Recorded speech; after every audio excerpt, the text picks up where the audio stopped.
is an investment? Riba is just like profit. What is the difference? Why do you care?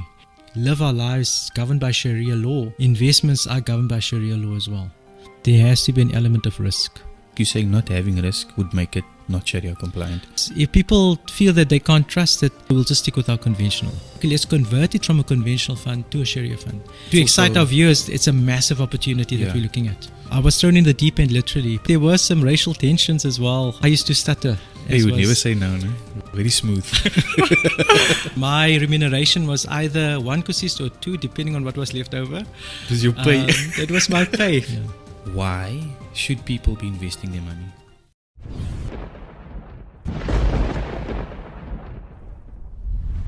What it is, Ihsan Samsuddin back with another episode of Benefit Continuum, where our purpose is to get the knowledge and the wisdom from the people who have it to the people who need it. And today, I have a special treat for you.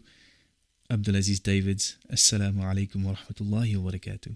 Wa alaikum salam wa rahmatullahi wa barakatuh. Shukran for the opportunity. I consider you one of the giants in the industry. So I really appreciate the fact that you took the time out to come onto the show, especially being in its early days. So for those of you who don't know, Abdul Aziz Davids is the head of research, Sharia research at Kamissa Asset Management. So if you can just give us a little background in terms of your role at Kamissa Asset Management. Okay. Bismillah ar-Rahman ar-Rahim. Jazakallah for the opportunity once again. So I've got 3 different hats that I wear. I'm the head of research, and then I'm also the portfolio manager for the Islamic funds, and then I'm also an analyst. So what that entails is that as head of research, I've got a team, I've got our head of process as well. What we try and do is coordinate the research that our colleagues, our investment team does. Yeah. So we'll typically, look at areas of the market that we find interesting and then tell our colleagues, okay, maybe do some work in this area. And that's typically the function of a head of research, is to coordinate and direct where research gets done. As portfolio manager, I manage the Islamic funds of Kamissa Asset Management. So those are the funds that we have, ranging from our Islamic equity fund, our Islamic balance fund. We've got a global fund and then an income fund as well, our high yield fund.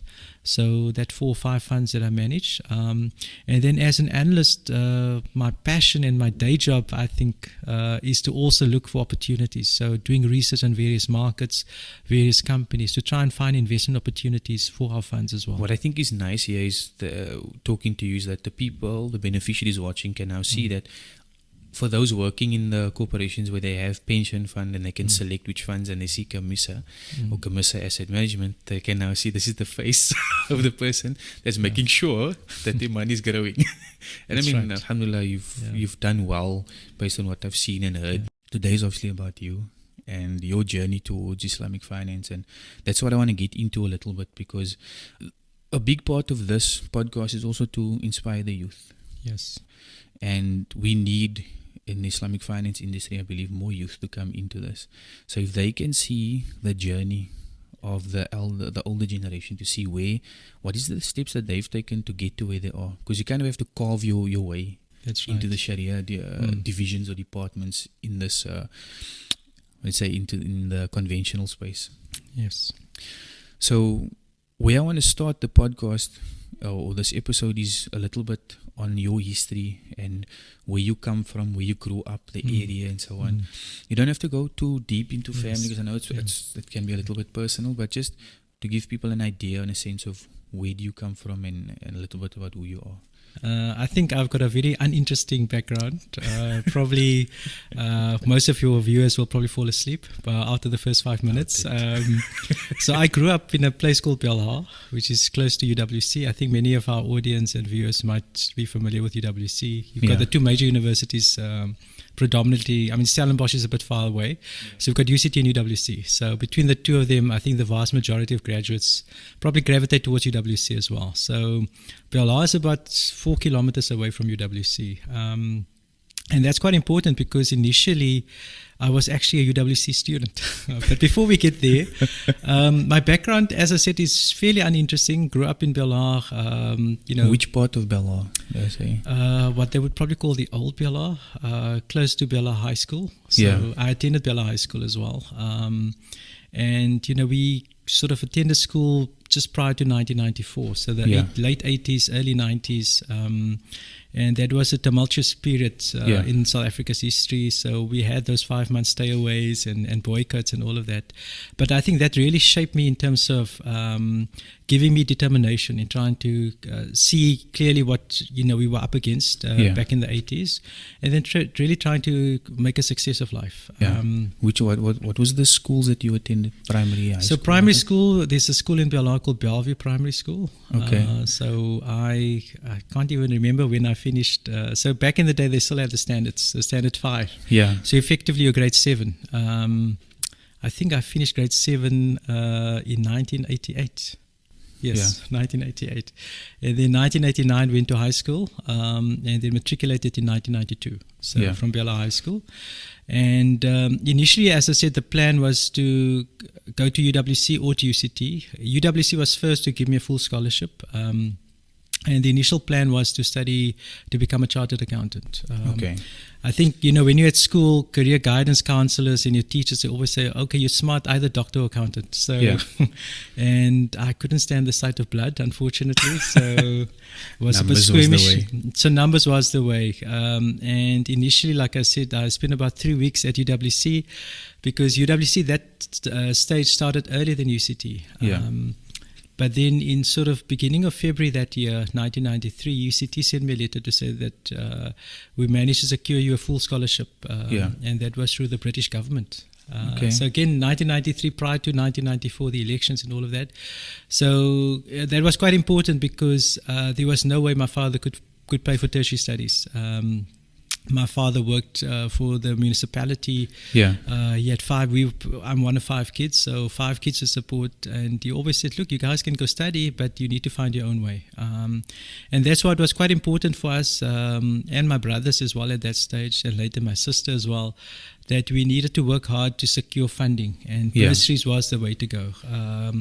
Would you say that was like what was the big struggles in your life just before university? Was there any sort of struggles growing up? Yeah, I think the normal ones. Look, my father was, as I said, working at the municipality he worked at the Goodwood municipality, which back in the pre-1994 dispensation was quite also polarized. You had what I would call the non-white workers, and then you had the white workers. And at that stage, they were trying to unionize as well. So my father was quite active on the political side, and there were frequent of these stayaways. And even back then, there was a no work, no pay. So there were months where literally there was no income. And I mean, one of the things that shaped me during that period was that in the periods where there were no income, we need to make a plan. And my father was quite entrepreneurial. He used to sell anything from smoked fish. So he used to go buy these bulk smoked fish trays from a wholesaler called Snookies in Lansdowne. And then every Saturday or Sunday, we literally would walk house to house, try and sell these smoked fish. And various other issues. My mother was quite entrepreneurial as well. She used to be a seamstress, CMT as they call it, in Cape Town. And, she used to make from curtains to all sorts of stuff for the house. And those were like kind of those, would you say those were the common jobs amongst the colored community back in the day? Yes, definitely. So, I mean, one anecdote that I'll share with you, on a Thursday night, there was a lady that used to work at a big textile business, and she could, from time to time take home the offcuts, as they call it, the offcuts. So large chunks of material which end of run and all of that. And effectively her garage was to the roof filled with textiles. And every Thursday night she'd invite the community to come, and you literally, it was called diving. You're diving for textiles. And this is the 80s. So I was the smallest of the kids. And our strategy was to try and get ahead of the competition, because she would open the garage door at 7 o'clock on a Thursday night after Maghrib. So we made Maghrib first. But because I was small, the garage had a small window on the side. So they would push me through the window, and then I would select the best textiles. So when that garage opened, I already selected what we wanted. So that was the strategy. And, it was quite exciting. I mean, I was probably about 8 or 9 years old. So you're probably the only one who could fit in that window. Yes, in that stage. So And then my mother used to take this big scissors with, and then you'll cut your pieces. And fortunately, this lady was quite generous. So, I mean, it was a nominal amounts that you had to pay for it. And if my mother couldn't pay, she would just let it slide. Yeah. And that was an enduring memory for me because I could see, obviously walking there, it was about a 3-kilometer walk to this house. And then we had to walk back with this big black bags of textiles and quite heavy. So, but that was my mother's sort of, call it raw material. And then she'll make curtains and doilies and all of those things for the house. So, even though my father was a sole breadwinner, my mother supported and was quite, financially independent in that sense. But it was still a struggle because you're selling to a community. This is again in the apartheid era. People didn't have money. Yeah. So my mother's business was sort of borderline because she would sell these textiles or curtains and whatever, and people couldn't pay. And did you maybe take on any of that kind of entrepreneurial spirit as well, growing up? Yes, I think, one of my other jobs was to sell kusistas on a Sunday morning. Okay. So one of our neighbors used to make this big bowl of kusistas. Yeah. And my remuneration was either 1 kusista or 2, depending on what was left over. It was your pay. That was my pay. So I had this little red BMX bike. So I would just basically cycle the whole of Bel. Yeah. Go house to house, try and sell these kusistas from about 7 o'clock on a Sunday morning. Yeah. And I think that's where my passion for cycling also came in as well. So alhamdulillah, no, there's quite a bit of, these entrepreneurial things that we did just to get by and survive during those days as well.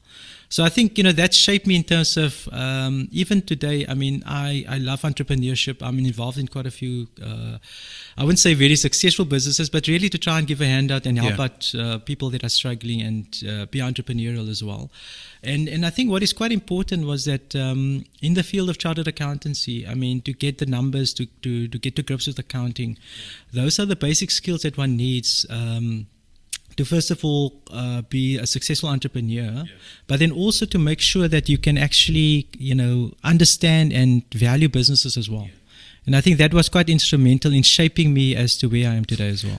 What was the thing that drove you to decide, I'm going to go study accounting? Like, where did that decision come from? Partly it was my brother. So my eldest brother, he studied chartered accountancy at UCT. So he sort of awakened the accounting spirits in us.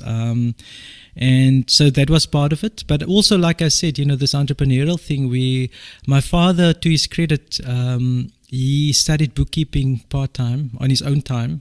So even though he was a council worker, I think he finished standard 6 and then he did part-time. He got to standard 8 level and then did a bookkeeping course. And every night I used to see him do manual bookkeeping. He had this little black notebook where he would write down debits and credits and all of that.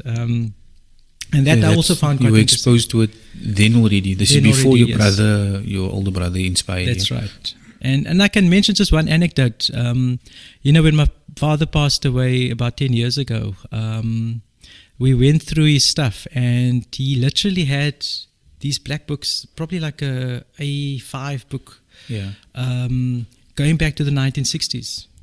So he had this stack of books and every day, every rand that he spent on every day was recorded in there. Yeah. And I found that amazing. People don't do that anymore. No, and far from doing that. And alhamdulillah, he was the treasurer of the masjid, in Bel from its inception in the 1980s until the day he passed. Yeah. And he passed away, I think on a Monday, and the Friday he still managed to do the takings, and I'll give him Jannah. The Saturday he still deposited the money in the bank account. So alhamdulillah, we're quite fortunate in that he's left quite a large legacy and footprint on the community. So one could say your roots for finance comes from there already. Definitely, I would think so. That kind of exposure. Not everyone's exposed to that kind of budgeting also. Yes. A lot of people just like, just like hand to mouth, but they don't budget. That's right. Before the end of the month comes, like all the money's gone, and they start borrowing. Yes. So that's a lot of our community. So maybe through this also, like listening, that's inspiring. That what you do as the parent is going to affect the children as well in us, because you're exposing them already. Because they don't do this in school. That's right. They don't teach you money management and budgeting and all of that stuff. So going forward now. You're now at university. Where was the first place you started working? Like leading up, like you at this point in time where you're at now in the story, you haven't yet discovered Islamic finance. No, not at all. So life always gets tougher before it gets easier. So I graduated from UCT with a BCom degree in accounting in 1995, and then and throughout my career, alhamdulillah, it was quite successful in the sense that I never had to worry about funding because, as I said, I had this British government scholarship. So. And then the turning point came in 1995 because now we post 94 elections and the British government decided, okay, they wanted to exit South Africa. So my big struggle in my graduate year in terms of, so part of chartered accountancy is you need to do the postgraduate diploma in accounting, which I enrolled for in 1995. But then the issue came in that they wanted to convert my scholarship into a loan. And my father was quite adamant this is after the fact. After the fact, yes. And so I spent half my time in the financial aid office trying to convince him to keep it a scholarship, because my father's one principle in life is that don't take on debt, don't take on unnecessary debt. But what was the reason for them wanting to do that? Look, it was a mechanism for them to exit the country. Okay. And so I had some funding issues in my graduate year, which, not to make any excuses, but a large amount of time was spent trying to worry about finances. So it wasn't a successful year for me for that year. And then my father said, look, you can't go into debt, you need to go find work. So armed with this BCom degree and still, desires to become a chartered accountant at some stage in the future, I went job hunting. And it wasn't very successful. I mean, it took me about 3 months to find employment. So I started on the 1st of April 1997 at a company called Vendel Industries. So this is a small manufacturing business in Montague Gardens. And my job title was Assistant Financial Manager. So I was supposed to assist the financial manager. But the day I arrived at work, this financial manager resigned. so I was thrown in the deep end. And the next day I realized why she resigned. She wasn't, with all due respect, I'm not going to name names, but she wasn't a competent financial manager. She was basically a bookkeeper that didn't really know what she was doing. To give an example, this company had some of the fanciest software, accounting software, Pastel, brilliant. It was gathering dust. This lady never opened it. She never knew how it worked. And I was thrown in the deep end, literally, because suddenly I was expected to computerize the accounting systems of the company. This company had 3 branches, Cape Town, PE, and Durban. I was now suddenly in charge of 3 bookkeepers in those. And remember, I'm effectively a 22-year-old kid. So just graduated from UCT, and now I'm in charge of. And at this stage, the bookkeepers were all white people. So you in charge over them. Yeah, so it was a bit of a issue. And look, there were some racial tensions as well. But I think that 1 year really was so beneficial to me because, I learned more in that 1 year that I learned in 15 years basically. If you combine schooling with tertiary, 15 years of formal schooling and tertiary education, I learned more in that 1 year. And I can honestly say I learned more about running a business in that 1 year than I've learned, in the previous 15 years. Just to touch on that, I think that's so important because there's a lot of youth today that we're studying and we've become very academic sort of, but nobody sees how you got to where you got to. And it's like that man is on that level, he's a manager, but they don't know what it takes to work in that kind of position. So if a lot of people, not blanket statement saying everybody's this way, but a lot of times when you get into that position, you kind of want to run away. And you don't take on the challenge, and you're like, no, I'm not ready for this, and you walk away from an opportunity that could have been the best for you your entire career. Because that was at your beginning. That's and they kind of springboarded you into I think better positions, definitely. More opportunities. And then what was the next phase after that? So after that 1 year, I sort of realized that, look, this company wasn't going to be very successful because one of the mistakes the previous financial manager made is he didn't keep proper records of all the creditors. So alongside computerizing, for people listening, well, who's the creditors? So these are people that the company owed money to. Okay. So yeah, I mean, basically the company had a lot of debts. And part of my job was to just make a record of who we owed money to. And, to give you a sense, I still remember the numbers. So this company made revenues of about R1 million a month, but it had about 12 million in debt. So that's revenue. So you still need to pay salaries and wages. Yeah. And so we were marginal every month. Yeah. After paying salaries and wages, and so we couldn't even pay the debt. So the debt was accumulating, and I realized as a good accountant that the ship is sinking. So I needed to either jump ship or go down with the ship. And at that stage, a company called Alan Gray was advertising. They were looking for quite a unique individual. They were looking for somebody that was an accountant, but can also assist him with information systems and effectively their research system. And, in my undergrad period at UCT, I did a few of these information systems courses. So I thought, no, this is the perfect job for me. And at least I don't have to deal with people that we owe money to. Yeah. So you were at this one place where they were kind of sinking. You were there for 1 year only. For 1 year, yeah. And then Alan Gray's the next. Alan Gray's the next stage. Okay. So you were hired to do what at Alan Gray? So the initial job at Alan Gray was the investment research database administrator. Quite a mouthful. Yeah. But effectively, so this is in 1998. 1st of June 1998, I started at Alan Gray. And the initial project was a 6-month project where they were effectively going to go from what they call DOS, the old operating system of Microsoft, to what was then called Visual Basic, so a more Windows-orientated. So Windows just came out and Alan Gray wanted to convert. The problem with that was that DOS is like writing in a ledger. It's like writing manually. Yeah. So to convert, you basically have to rewrite everything. And again, now I'm 23 years old, very young, unmarried. So I had the enthusiasm of a youngster. So part of my job was to effectively manually transcribe what was in the systems into the new system. So that sounds like a lot of work. It was every weekend, mainly spent going to the office and literally sitting with annual reports. So imagine Anglo-American's annual report going back to 1960, typing in those numbers that you read from the annual report into the system. Yeah. And just as an anecdote, I mean, one of my legacies, I think, is that if you go to Alan Gray today and you go to their systems, if you open what they call the long-term sheet, which is effectively the history of a company like Anglo-American going back to 1960, all those data I put in myself physically. Yeah. So, that's my legacy. And, and I think for people, I call them beneficiaries, the people listening.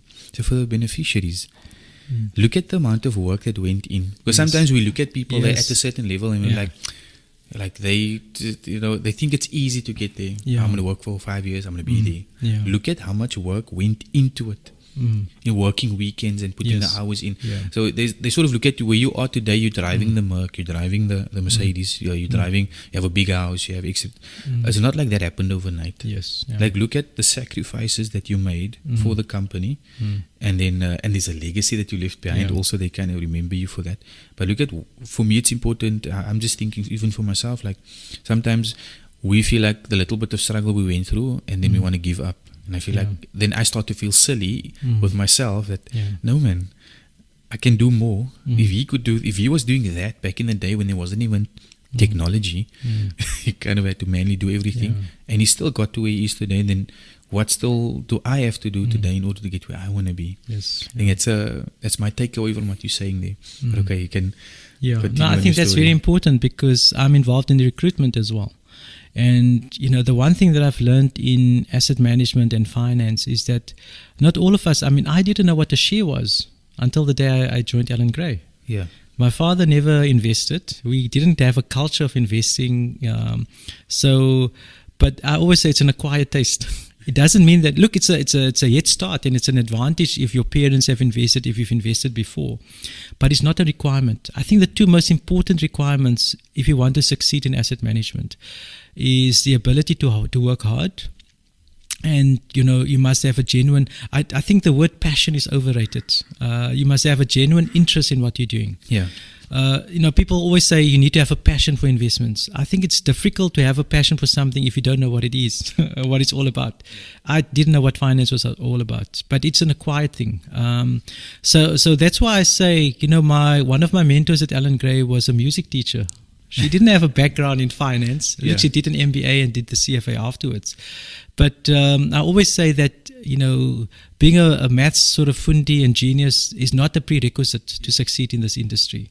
It's really just working hard and having a genuine interest, because nobody's going to work weekends if they don't really enjoy what they're doing. That's the other thing. So I think on that point, that is one of the key things that I learned at Allan Gray, that hard work does get rewarded and get recognized. And the big opportunity came for me in late 1998. So I've done this project. We've converted everything successfully to the new system. At that stage, Allan Gray wasn't a very successful company. Quite a few of the analysts left. And the then CIO came to me and asked me, people have left. We've got gaps in the investment team. Because at that stage I wasn't really in the investment team. I wasn't an analyst or anything like that. So he asked me, do you want to be an analyst? And That's very interesting, Yes. like you went from IT and then suddenly investments. Yes.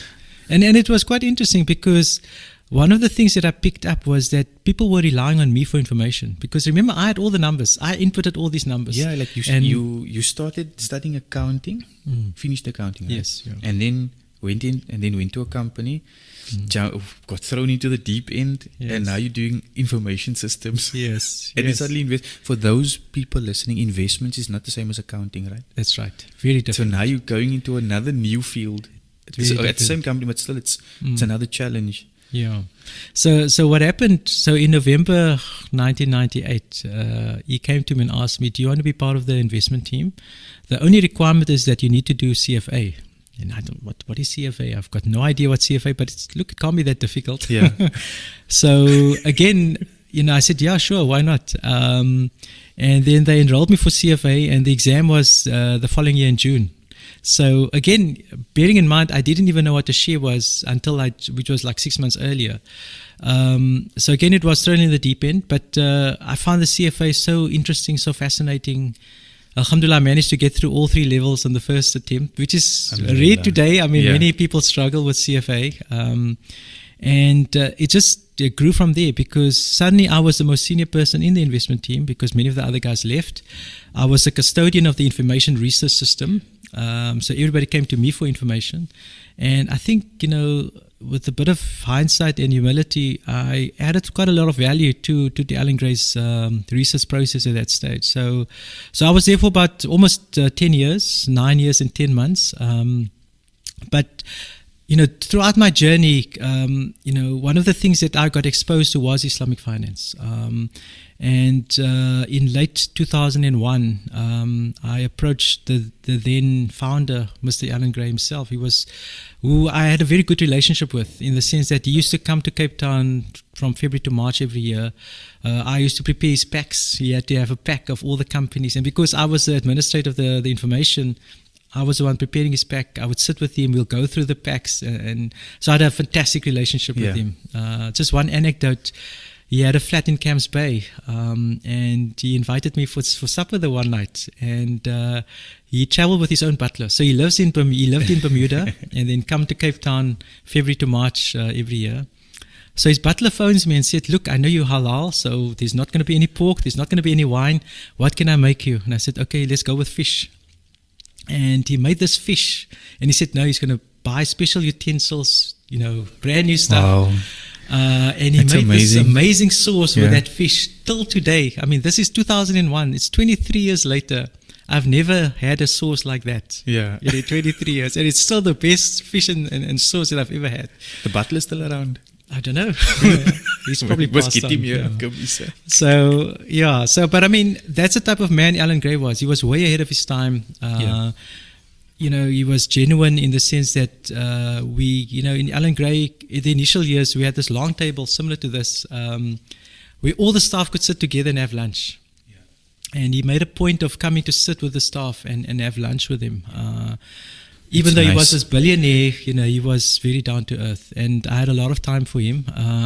So in 2001, 2002, I said to him, "Mr. Gray, can't we, start a Sharia fund? an Alan Gray Sharia fund. He thought about it and he said, look, he's always been interested in the Middle East. Don't I want to go to Egypt and look at the Egyptian market and with the potential for starting an Alan Gray Middle East office? Yeah. I thought, okay, great opportunity to travel. Let's go. So I spent a couple of, about 2 weeks. Were you married here at this point yet? No. Okay, so there's freedom to move. 2002, before I got married. So Allah guides your journey for you. MashaAllah. Yes, MashaAllah. So I spent some time in Egypt, looked at the Egyptian market, spent time meeting with quite a few of the players in that market. The problem at that stage was the Egyptian market was very small, and you had one, effectively like a life insurance company that it's called EFG, so the Egyptian Financial Group. They owned like 80% of all the companies. So if we were going to come into that market, we basically had to buy shares from them. So they would obviously sell it at a profit to us. We would have a lower price, so they would always be ahead of us in terms of profits and margins, and so it wasn't a good strategy. So that back to the drawing board, I wrote this report for Mr. Gray, and he realized, look, that's not going to work. So that sort of planted the seed for me to realize that, hang on, my days at Alan Gray would probably be limited, because my ambition in life at that stage was to start a Sharia fund and to really try and cater for Sharia investors. What was the inspiration? What was your first exposure to Islamic finance then? So my first Sharia exposure, funds? yes. So every year, because I was a CFA charter holder, they had a CFA conference. And the 1 year there was one topic on Islamic finance, and which I found quite interesting. I mean, again, I had zero knowledge of Islamic finance at that stage. So I did quite a bit of reading just to get familiar with the topic. And I realized that, look, even though Alan Gray was a good company, their portfolios was not Sharia compliant. And at that stage, you had just two players in the South African market. And I felt that, look, it was very difficult to get information about what the investments were all about. And I thought, look, it's, given my exposure, given my experience, it's something that I should be able to do for myself, but then for others as well. And I think the key issue for me at that stage was the lack of transparency that we had in the Sharia market versus some of the conventional markets. Because the reason I say that Alan Gray was quite late to start the first unit trust. They only started their first unit trust in 1998. And today most of the unit trusts are some of the biggest in the industry. And the hallmark of their business was a focus on client service and transparency. And I thought, if we can focus on those two things, we can make a big difference on the Sharia market in South Africa as well. Now, at the time, how big was the Sharia market in South Africa at that point? What year was that? So this is 2002, 2003. So we're probably looking at about a 2 billion rand market at that stage. But the awareness of the Sharia, was that like made up of Sharia funds, and was the public aware of it yet at the time? Not really. So in my humble view, look, I wasn't that close to the market at that stage, but in my humble view, Sharia had a negative connotation for two reasons. Firstly, one of the funds had a good year, but after that, performance was lagging, so they were behind some of the conventional funds. But more importantly, there was a big blow up. I think there was a company called the Islamic the Islamic Bank of South Africa, and they went under. So a lot of people lost a lot of money. So suddenly people said, no, the Sharia investment doesn't work. You're just going to lose your money. And we've seen this cycle repeat. Every time there's a blow up with a Islamic type investment, we all get brushed with the same brush. We're all scalums. We're all stealing people's money, and you're going to lose money. So it had a negative connotation. Disclosure wasn't great. Fees were higher than conventional fees. And was this organization started by South Africans, or was it people coming into the country? The one that went under, I'm not sure actually. I think it was a combination. It was foreign investment, but then also local partners that played a role as well. But the key thing for me was that I really felt that, I looked at myself.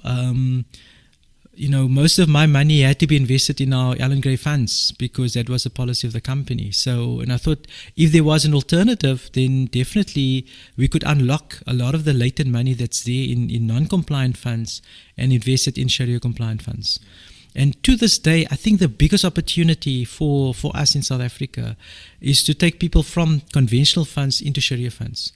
It's not a difficult sell in the sense that when you normally look at investment, people will say, okay, I need to save up for investments. Yeah. The savings is there already. It's really just ticking a box and saying, okay, let's convert it from a conventional fund to a Sharia fund.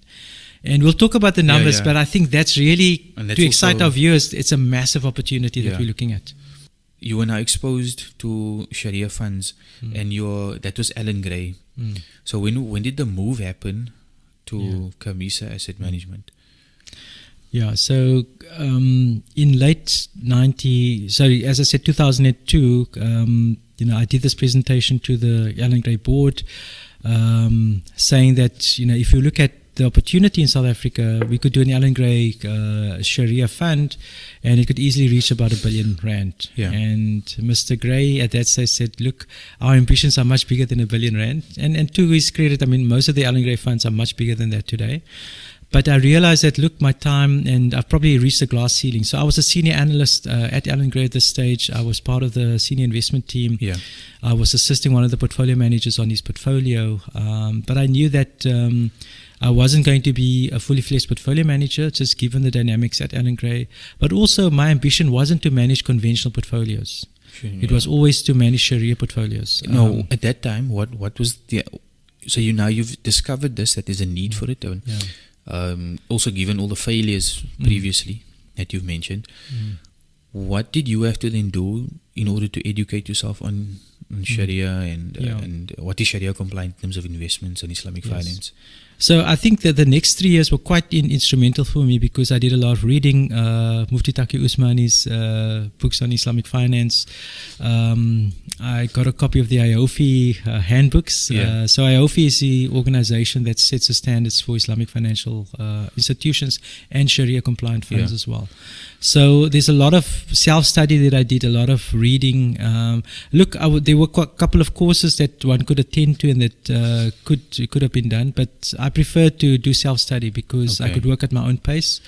At this stage, Alan Gray promoted me to the portfolio manager for the Namibian and basically the SADC countries. So there was a lot of traveling to Namibia, Botswana, Swaziland, and also training and developing analysts, which was also my other passion in life. I was a tutor at UCT. I always wanted to educate and be part of an education process as well, because for me, one of the legacies that you leave, and that's why I've got so much respect for madrasa teachers, is that, if you teach somebody, it's a lifelong thing. And long after we passed on, if they pass on the knowledge to their kids and other students, there's that continuous benefit that one gets. So teaching was also my other passion, which Alan Gray allowed me to do in terms of the trainee program that we had, which was quite pioneering. At that stage, there was no training program by any asset management company in South Africa. This was specifically for CFA? For CFA, and it was specifically for non-white sort of individuals coming into the investment team. Okay. That's so nice. So that was quite pioneering by Alan Gray, to their credit. And I think unfortunately that has fizzled with me leaving Alan Gray. But so that 3 years was quite, it went by so quickly.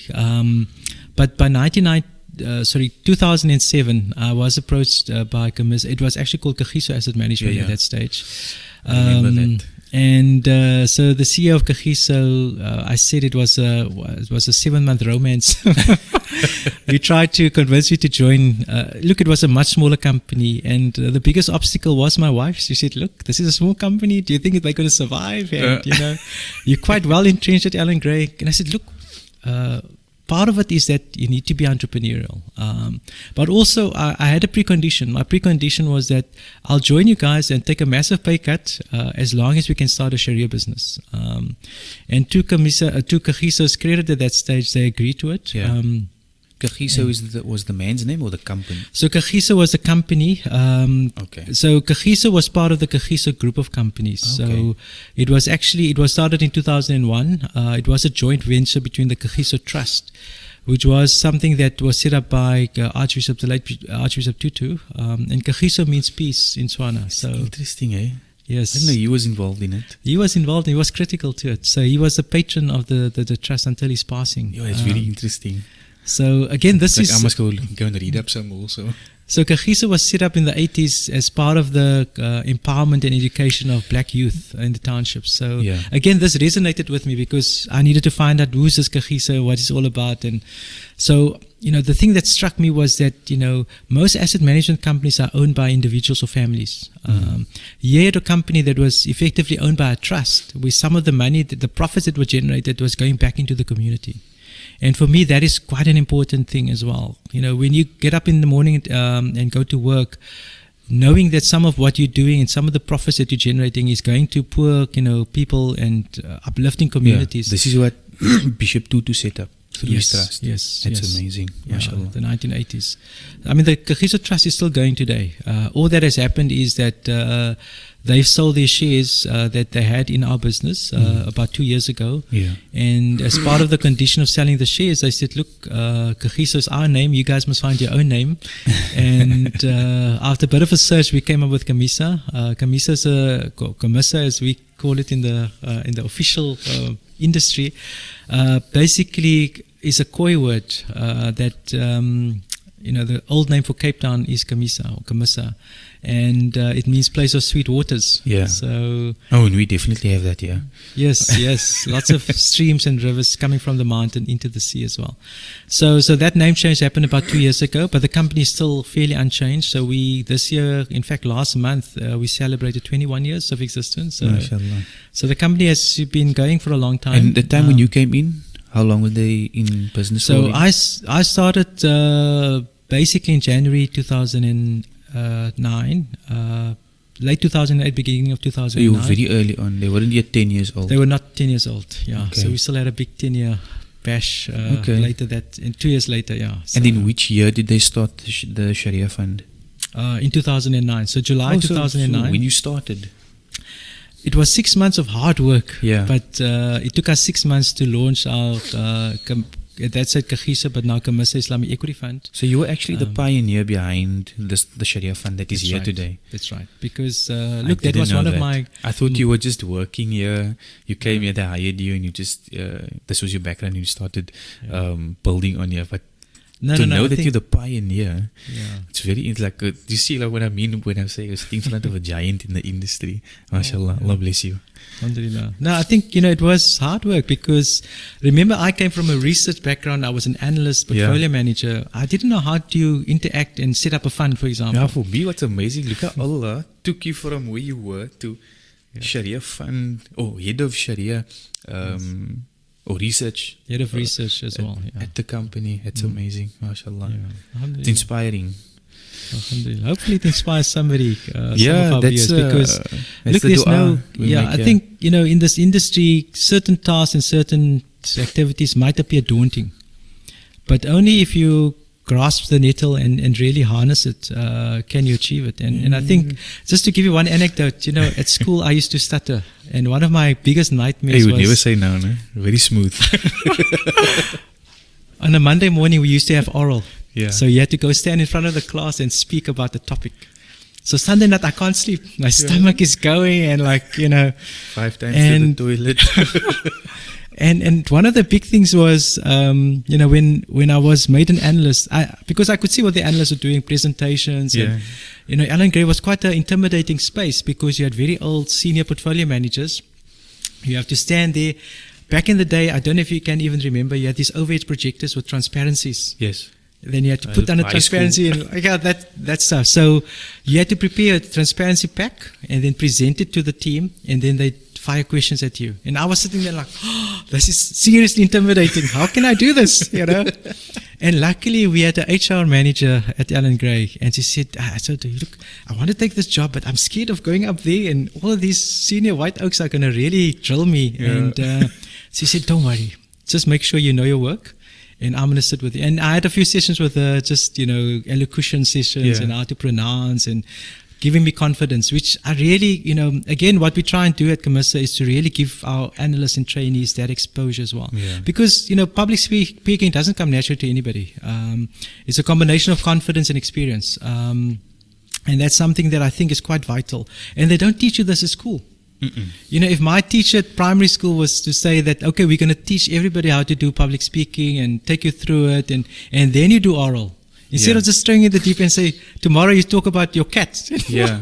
It's nobody difficult. thinks Yeah. it's daunting, yeah. It's very daunting. So, so that's just one aspect which, and I learn in my interaction with people, the vast majority of people don't take opportunities because they're afraid of public speaking. So the single biggest reason why people have mediocre careers and mediocre, positions is because they're afraid to take the step up because it might involve public speaking. Even this, what we're doing now. Yeah. Like when I came onto social media the first time, I used to delete my posts because I was worried about what I sounded like. Yeah. Even today, It's I mean, crazy. I don't think I sound that great, Mike. I always cringe when I listen to But I mean, you interviews start to learn to not care about what the other person is thinking on the other Exactly. side. It's more about what am I saying. 100%, And a lot of times it's like me and you talking now, Yeah. but I never ever listen to myself talk. And for me, it's about the message and take yourself out of the picture. It's not about you. It's about the message, what you're conveying and what you're representing. And if you take that position that it's much bigger than yourself, Yeah. then suddenly you minimize yourself out of the equation, and then you actually neutralize that. Yeah. And I think that's quite important. And for anybody listening or viewing this, the key success to any good public speaking engagement is to focus on the topic and not about how it makes you feel and what other people are going to think of you. That is the most important. And then you're on the good wicket to become successful in your engagement, inshallah. That's a good tip. And then just to come back to the fund has started, and now this year is 21 years. 21 years now? Actually, 22 years. 22 years this year. Yeah. And the Sharia fund is now how old? So since So 2009, so about almost 15 years. We're in 2024, so 15 years. So in July it will be 15 years. We now have 4 funds, so it's 4 different funds. Okay. So the Islamic Equity Fund was the first to start, 2009. In 2011 we started our Balance Fund, and that's our biggest fund at the moment. So that fund, I think the big opportunity in South Africa is that many of our Muslim community have pension funds and retirement funds. Unfortunately, about 85 to 90% of that is still in conventional funds. You're saying Muslims' money Muslims' money sitting in conventional funds, like interest-based funds. Interest-based funds or non-Sharia funds. I like to put it this way because when we say conventional, it doesn't always trigger with everybody. But if you say it sounds nice. Yeah, but it's actually for Muslims, it's a riba. Yeah, it's a riba funds. Yes. Look, part of it is that a lot of funds don't give them the members a choice to change. Yeah. So there's a whole series of fatwa around that. But I think the big trend in South Africa in the last 20 years is member choice, because people are now, we went, from this defined when you say member choice, are you talking about people that is working in corporations, wherever they're working, they can now choose where they want their pension money to sit. 100%. Retirement and annuity and so on. So they've got a choice in 2 things. They've got a choice in terms of how much they contribute every month. Yeah. Because it will determine how much they get out at the end. And because of that, they've got a choice in how the monies are invested, or where the monies are invested. So they can put it into Sharia funds. And so the third obstacle historically was that there were not Sharia funds available on platforms to give them that choice. Yeah. But now today, I think most Sharia funds, especially the ones that have more than 10-year track record, for example, are available on most platforms. So there's really no excuse other than saying that 2 things I didn't know, which hopefully through podcasts like this, we create awareness. And secondly, the big criticism historically was that Sharia funds underperform. I'm going to lose money, or all of a bit the fund manager is going to steal my money. I think we must do like a whole podcast just on that, like the performance of it, so that we can blow the people's minds in terms of how that compares to the conventional, the riba. The riba investments, 100%. Because ultimately, and I'll give you another anecdote, a gentleman came to us, he worked for one of the municipalities or council for about 35 years. In his entire, so we looked at his pay slips and everything, in his entire working career, if you sum up the monthly salaries that he earned over, say, 40 years, it summed to about R1 million, right? Which sounds like a lot. Suddenly he's getting a R5 million payout as part of his pension fund. And, the unfortunate thing was that he did have member choice. He could decide where the money was invested. And his question to us was, how much of this 5 million can he eat because he was worried about riba. He wanted to go for Hajj and all of that. And roughly, we did a rough calc, roughly 2/3 of it was non-permissible. So now for some, 2/3. Now, if you take 2/3 of 5 million, that's a substantial amount of money. Yeah. It's a couple of million that he had to give away. Now, for somebody in that position, his entire life, he's never seen R1 million. All of his salaries amounts to R1 million. To give away 3 million rand just like that, either your iman and your taqwa needs to be very, very high.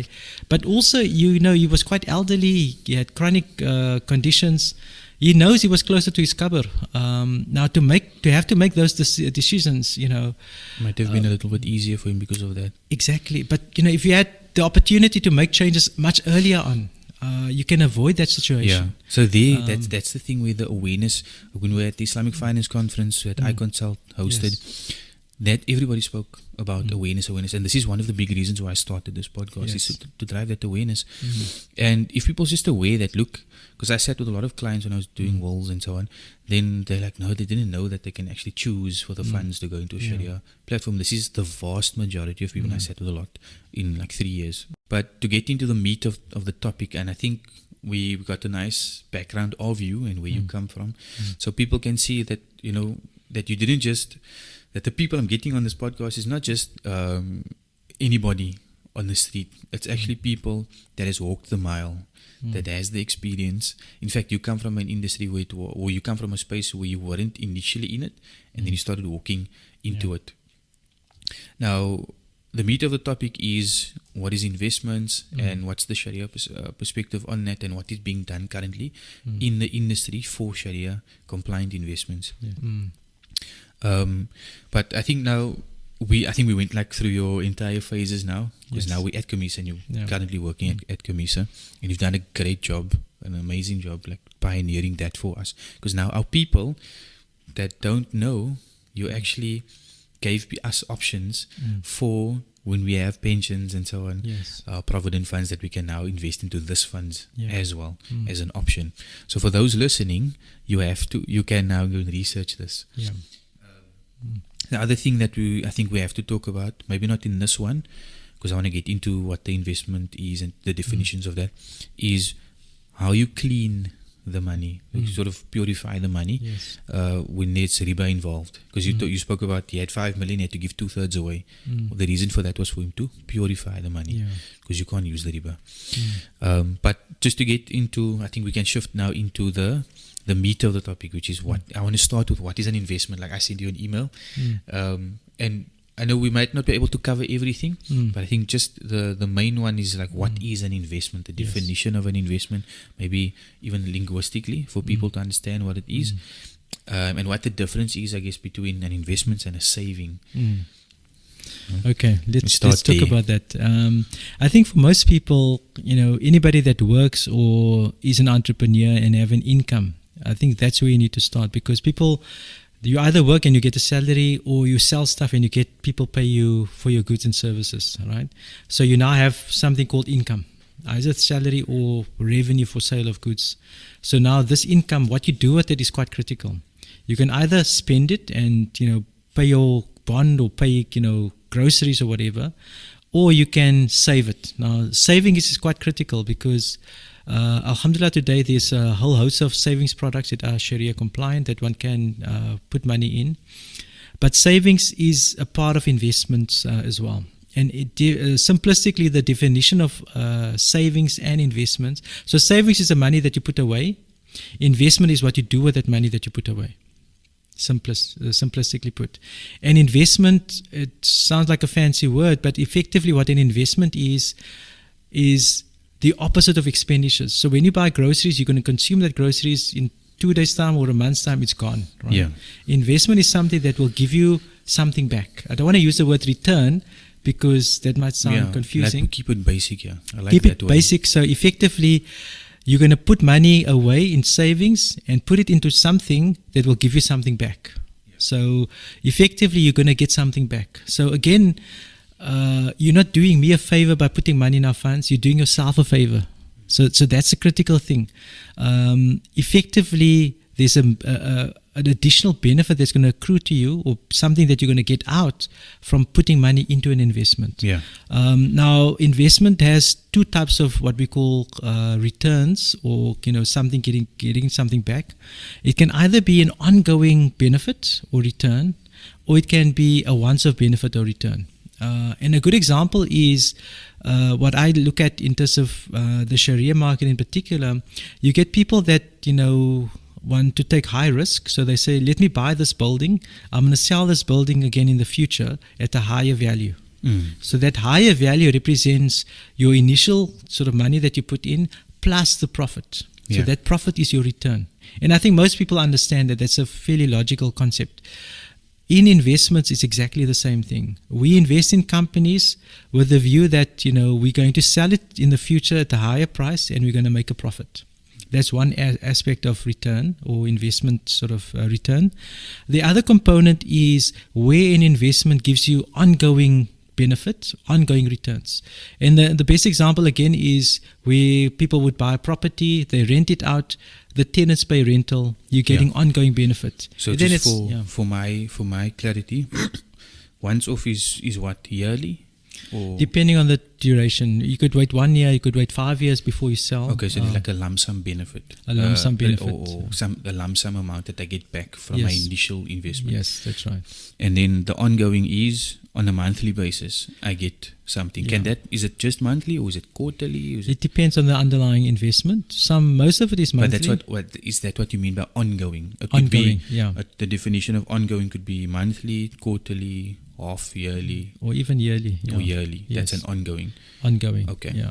So if you think about the ongoing investment, you're putting in, say, 10,000 rand, and you're getting, say, 1,000 rand a month, or 3,000 rand every quarter, or 5,000 rand every half year, and then but you still have your original amount, your original 10,000, and then maybe after 3 years, 4 years, or 5 years, you can cash out, you can take back your 10,000 rand lump sum. So that is quite important, because we're getting a lot of queries of people that are looking for what they call safe investments that can guarantee the capital and then give them an income. When they say safe, what do you mean by? So people, from Sharia perspective, or just in general? In general, but also in the Sharia context, where people are saying, look, I don't want to lose my capital, but I also want to get an income from this thing. So, and until about 3-4 years ago, that was the holy grail of investing. It was very difficult to get something where you could have somewhat of a capital protection. I don't want to use the word guarantee, because guarantee has non-Sharia components to it. Yeah. But I would say capital protection, plus you're getting a return, a regular return. Yeah. From my understanding of, let me rather ask the question, is you the expert in this podcast? When you say you can't guarantee, what do you mean by that? That the person can't, that they can't not have risk involved?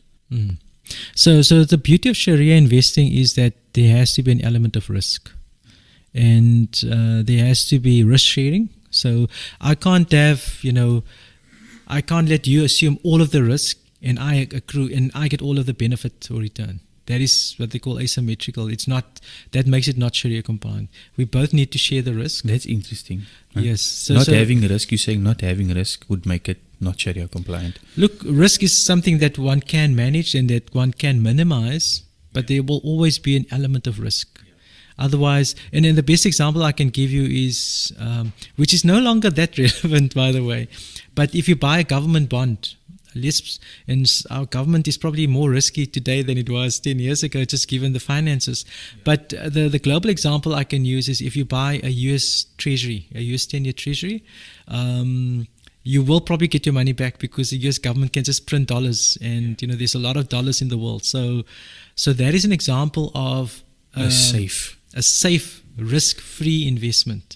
And in finance, we always benchmark investments where we say, let's start with the risk-free rate, which is the rate on the US 10-year Treasury, for example.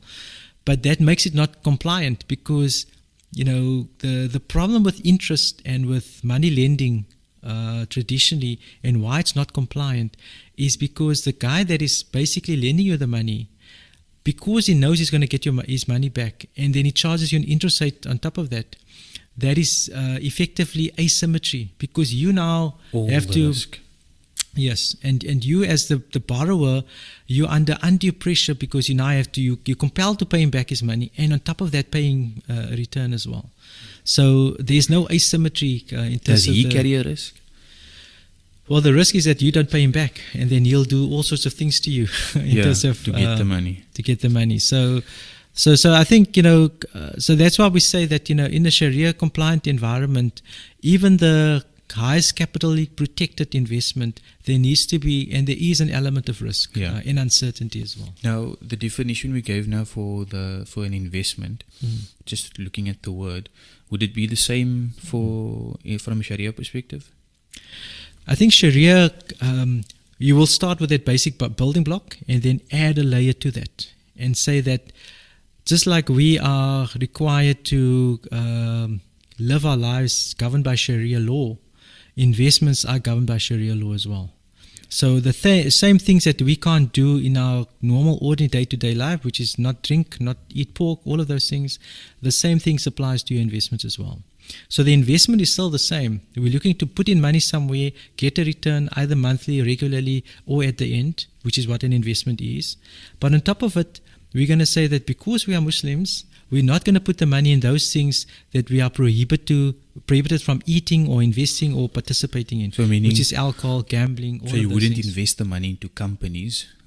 So I invest 10,000 rand with you. You wouldn't take my money, put it into a Sharia fund, and then take that money and go into what do you call it?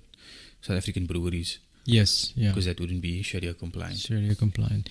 So that's one aspect. The other aspect is that we will not put the money in interest-bearing companies or interest-bearing instruments, and the amount of interest is regulated and minimized to a large degree as well. So that's from a definition perspective. What's the difference then for all the beneficiaries listening? What's the difference between a conventional or a riba-based investment and a Sharia-compliant investment? Yeah.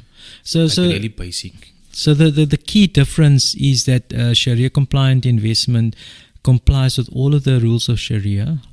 Or to a large extent, look, there are certain aspects, and that's why we've got, as I've mentioned earlier, this organization called IOFI that has set the rules for Sharia-compliant investments. But in essence, to a large degree, we try and comply with Sharia law in terms of the type of activities and in companies that we invest in, and also the minimization of interest or riba exposure in the fund as well. Yeah. And to the extent that there is riba or interest, in an investment, we try and purify that and eliminate that by having it as 100% pure investment as well. So when you say we purify, what are you actually doing? So what we actually do is that we calculate how much of our investments return potentially came from interest income, for example. Yeah. And the example I always use is that if you take a company like MTN is a very very profitable company in South Africa and elsewhere. So they make substantial amount of cash. By necessity, some of that cash is sitting in bank accounts, which will earn them interest. And most of us, if you're lucky enough to be earning a salary, sometime, and obviously, hopefully you don't have a lot of debt. At the end of the month, if you look at your bank statement, there would be a line called interest, credit interest, for example. Yeah. So hopefully our viewers give that away. So the same MTN earns interest on their bank balances. Look, that's not their core activity. Their core activity is to sell handsets, is to sell airtime, is to sell data packages. That is their core activity. So, but because interest is incidental, we would calculate how much of the total income that accrues to MTN would have come from the interest income. And then every 6 months, every year, when they pay their dividends, we would then purify our dividend flow by first calculating and then stripping out the portion of the dividend that came from an interest source. So you're taking the money. So let's say it was a 10,000 rand, and 2,000 rand was earned by interest. Yeah. That 2,000 rand, when you're purifying it, who are you allowed to give that to, or who are you supposed to give it to Yes. purify the amount that's left? So clearly we do this in aggregate. So we'll go through all of our investments every 6 months. We'll look at, how much of our dividends came from interest source, do the percentages, and then we aggregate all of those amounts. And then there's a clear guideline in terms of who can and who cannot receive that money. So we can't, and the exclusion list is shorter than the inclusive list. What I mean by that is that there's specific organizations or people that we can't give the money to. So it's masajid, it's Muslim people that for their own personal consumption, for example, unless it's in a secondary nature. It's not zakah. You can't use it for zakah. You can't use it for those categories that zakah is due to. So, but any other, and by and large, where the money should be going to is what they call public benefit. Yeah. Because the ruling is that interest comes from a public source. It needs to go back to a public source. So what we try and do is identify organizations that act for the greater good of the public, and those are the ones that get preference in terms of where we spend like charitable money. organizations. Charitable organizations that are involved in the community, maybe upliftment of women and children, education, those areas. So more to facilitate things, not for consumption purposes. So Definitely. by saying that, you're saying also that just because you remove the money from that initial 10,000 in this example, the 2,000 you took out, you're purifying the fund, but the actual 2,000 isn't actually purified. It stays riba money. It stays riba money, and we need to, and actually the point is that you give it away without the intention of reward. So it needs to be given away. You're not supposed to get marketing benefit out of it, and it needs to be excised out of your system completely and as quickly as possible. So that there is no remnant, because contamination is something that is like a cancer. It can feed on itself. So whatever is left over, if you let it fester, and it becomes difficult to quantify in the future. So that's the other point. So what I'm hearing also, and this is important for the beneficiaries, that the money that is sitting in the Sharia compliant funds that you would be investing into, whether it be Kamissa or Ellen Gray or wherever else the funds are, that it's actually Sharia compliant money that is sitting there. Right? That's now, right. The next question that I have here is, how can the public trust that the funds that is in the Sharia fund, that is actually Sharia compliant? Who is making sure that it's staying Sharia compliant? Yeah, I think this is at the heart of our process, and why it's quite important to have transparency. So first of all, we disclose the fact that we disclose our process in terms of how we did, and hopefully through podcasts like this we create that awareness as well. The other point is that we've got a Sharia board that oversees this whole process. What's a Sharia board? So Sharia board is basically a committee or a board of scholars, Sharia scholars. These are all individuals that are steeped in Sharia knowledge of the Sharia. They all have the ability to give edicts or fatwa, which is quite important, because when they give a ruling or fatwa on a particular matter, I as a portfolio manager need to abide by that ruling. I can't go second guess them and say, no, I'm not going to follow this. The moment you open yourself up to that, where there's discretion, then I think you lose credibility and you're no longer Sharia compliant. This is actually giving me an idea to have maybe with maybe Sheikh Ziad again, to talk about what qualifies someone to be on a Sharia board. Because I find that there's a lot of mistrust in our Muslim society, when they feel like they can't trust that that something is actually Sharia compliant, and they can't even trust the person sitting on top, because they're like, no, they're just in it for the money, or they're just telling you this to make you feel better about yourself. They're just calling it Sharia compliant. Like, I see this because it's in my comment section on my TikTok and so on. So I think this is a very good point that we brought up now. Inshallah, future episode. Yes, no, I think that's quite critical, because if people feel that they can't trust it, then they open the door to say that we can't trust it, so we'll just stick with our conventional. Exactly. And that's a worse outcome, because in essence, and I call it waswasha, the shaitani waswasha that influences people, because effectively it's so easy to say that without any evidence or proof, and negation is much easier to do than affirmation. Yeah, because that means you must go and do research. Exactly.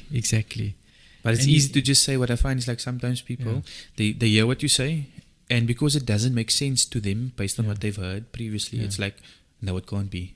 Yes. You're just saying this. It just saying can't be. this, It's haram.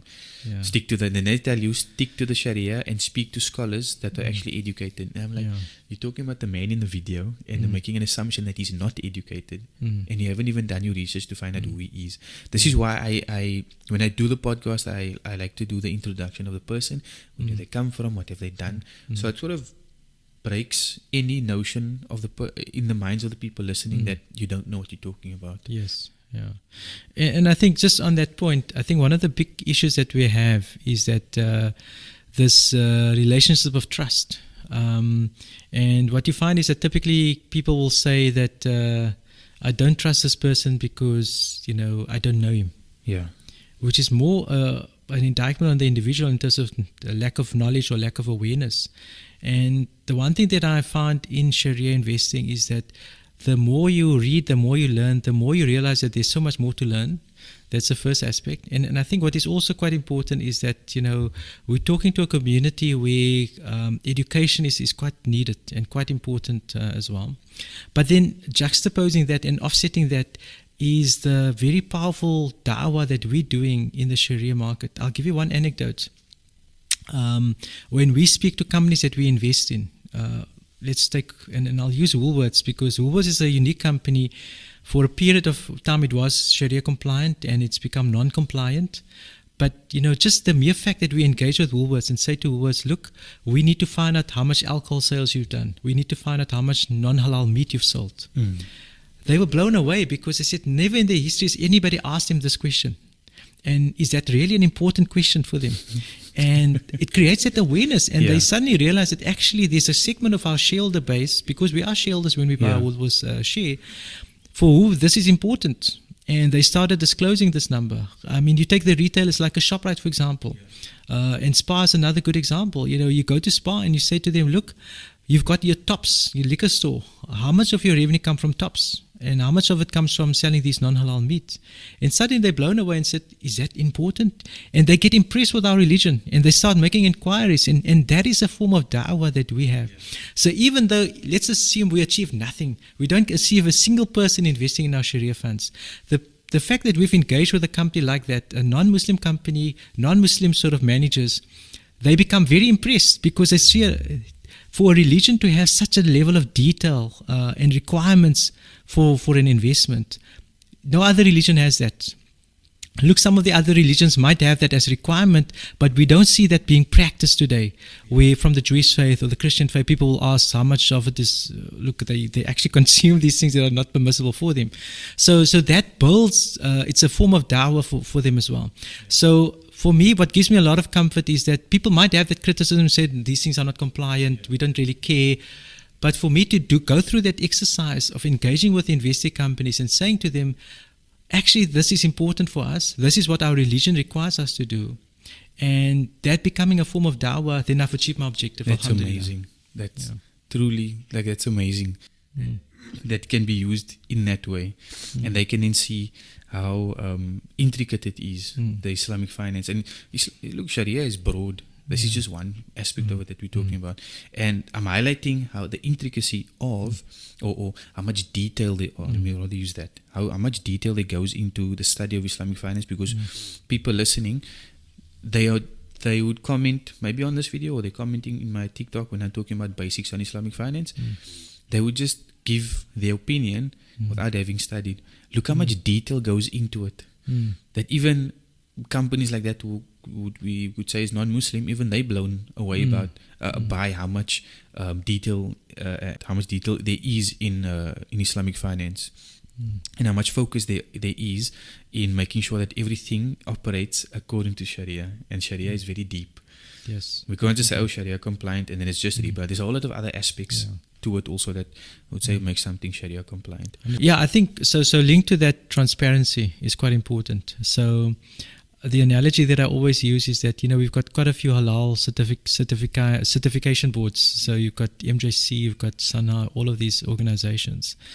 I always use the example of my wife. She'll go to the shop and buy a product and look at which label, is it MJC or is it Sana? But then she'll still go through the list of ingredients, and if there's questionable, she wouldn't necessarily buy it. The same with your fund. We've got a Sharia board, and they every 6 months they issue a Sharia certificate.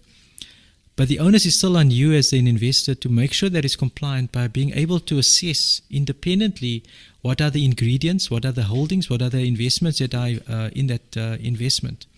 And for that to happen, you need to have transparency. And I think that is quite important. It's our commitment to our Sharia market that any of our investors can come to our office, look at our holdings and see.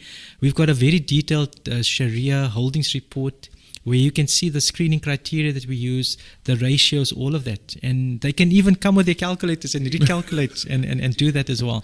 And I think that's quite important because, like you said, it's so easy to undermine the whole process. Says, no, I don't believe that they're Sharia compliant. Yeah. So come here, have a look at our portfolios, have a look at our funds, and judge for yourself whether it's Sharia So we're compliant. not just calling it, you're earning a profit and masking it, or masking the word riba with a profit. Calling it profit, because that's what they say. Yes. They say no, it's still riba either way. Yeah. So how would you make the distinction for people that saying that they are just camouflaging the word riba in the contracts, and you're not actually earning profit, you're just earning a riba. Yeah. So, I was reciting it this morning in Surah Baqarah, I think verse 280 to 282, where that exact same question comes up. And human nature is like that. The Jews used to do exactly the same. They say, riba is just like profit. What is the difference? Why do you care? And Allah Ta'ala says, I don't say it, Allah Ta'ala says there's a big difference between riba and profit. So if Allah says that, who am I to dispute that? So if you've got an issue with that, take it up with the Holy Quran. It's there in Surah Baqarah. And in fact, the longest ayah in the Quran talks about, the need for transcribing and to, if you have a debt, if you have a transaction. So the importance of that cannot be overemphasized. And the point of that is that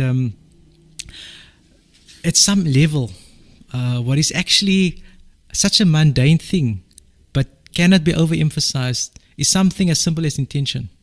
If I intend it to be profit, then it is profit, even though it looks exactly the same, because the Jews used to say the same thing.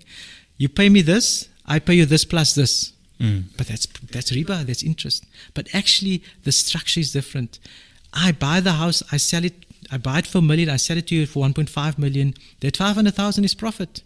But it looks exactly the same as the riba transaction where you're paying 1.5 million back to the bank. Yeah.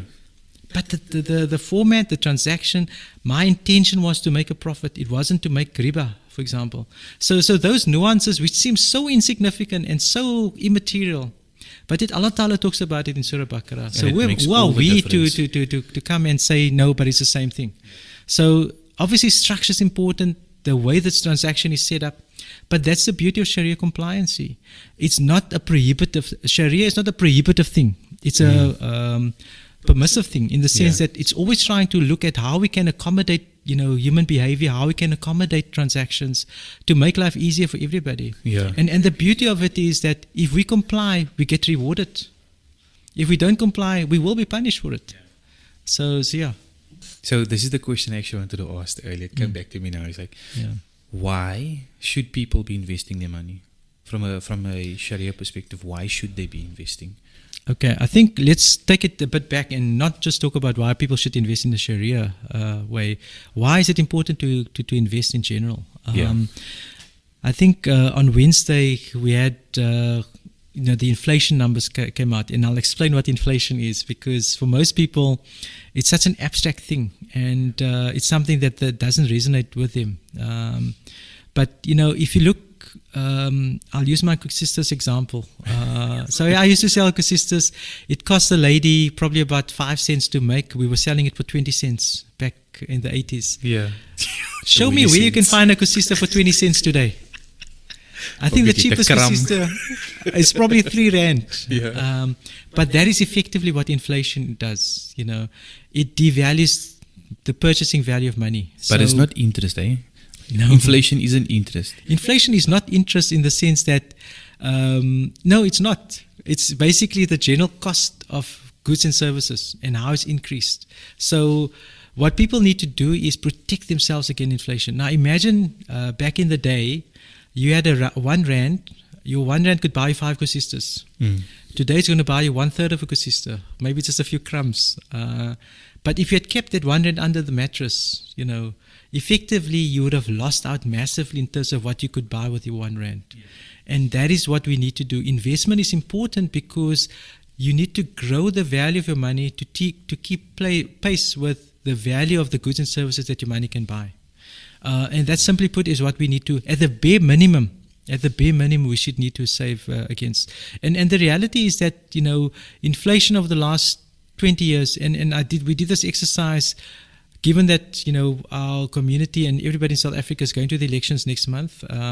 It's going to be 30 years since our first elections in 1994. Yeah. And we did the exercise where we looked at the basket of goods and services 30 years ago, April 1994.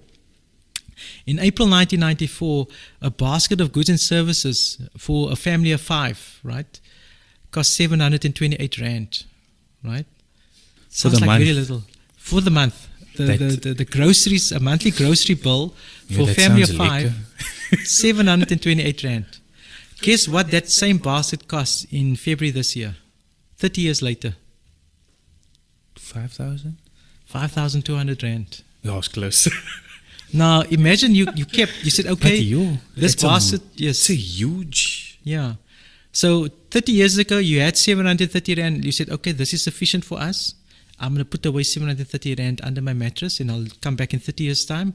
I want to buy the same goods and services. Not going to work. You can't, because there's 730 rand. If it didn't grow to 5,200 rand, you are a lot worse off today than what you were 30 years ago. That 730, I would say, probably buys you 4 days worth of groceries.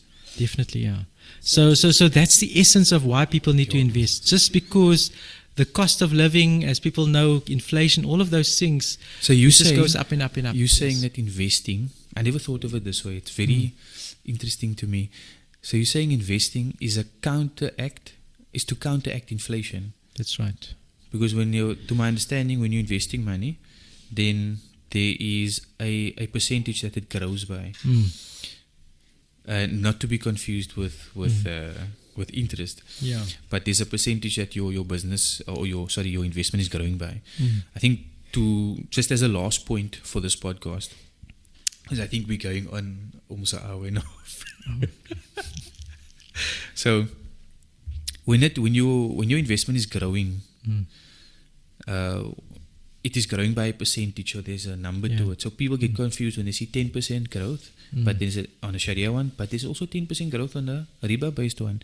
What's the difference between the two? So your growth rate is a function of the growth in the underlying investments. So the one might be, a lot of non-compliant investments that have delivered, X percentage growth.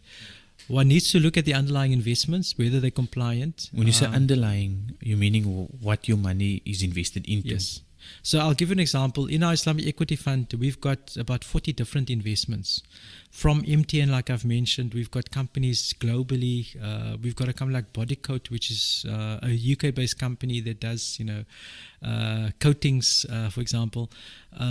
So it's a whole host of different investments, and we spread and diversify the investments to, first of all, reduce the risk, but then also to increase opportunity for investors to grow their investments. Whereas a riba or conventional fund might just have all of their money in a brewing company or a banking business or whatever. So the outcome of that might be a similar 10%, but ours would be a compliant 10% versus a non-compliant 10% on the other side. So what you're saying is, I got 10,000, I got 10,000 here. This riba-based investment is the money is going to be sitting in businesses that is non-Sharia compliant. That's right. It's an interest-based business, like investing into banks or whatever. And then with the Sharia one, your money that is being invested is going into Sharia compliant type of businesses. That's right. So it's based on where the company takes and puts your money that makes it Sharia compliant. Yeah. And then the percentage that is there, that percentage is not determined by the company, it's determined by the performance of 100%. Where your money is sitting. Yes, exactly right. Yes. Okay. Yeah. And I think it's a point where people get confused, but I think for now we can end the podcast there. So as a last question, as a last question, is there, because I did actually get that I get that question a lot, that people always ask me in the comments, how much profit is too much profit? Meaning, how much is there a limitation to how much you can charge? Whether it's percentage or a full lump sum amount. So there's two components to this. There's the how much to invest, and that is unlimited. Limitations to profit is in Sharia, and my understanding is that where you're supplying a product, there's actually no strict limit in terms of how much you can charge. Obviously, any company, any business needs to make a return, needs to be able to pay the expenses and then make a return on investment. In Sharia, what is discouraged is to exploitative sort of profit or profit gouging, effectively. What that basically, and especially companies that operate in a monopoly. So where you're the only company doing something, for example. Yeah.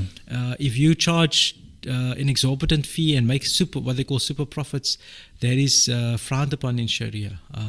It might not be prohibitive in the sense that nobody's going to say you can't charge this, but clearly, and especially when we look at drug companies, pharmaceutical companies. So what you typically find is that where a company discovers a new drug, and the vaccine is a good case in point. In 2020, for example, the vaccines came out and it was very expensive. Today they're giving the stuff away. Nobody wants those vaccines anymore. But the reality is that any company is allowed to make a fair profit and should be allowed to make a fair profit. But where there is exploitation, typically you find market forces will force the price down. But in essence, monopolies that exploit their markets by overcharging, that is abhorred.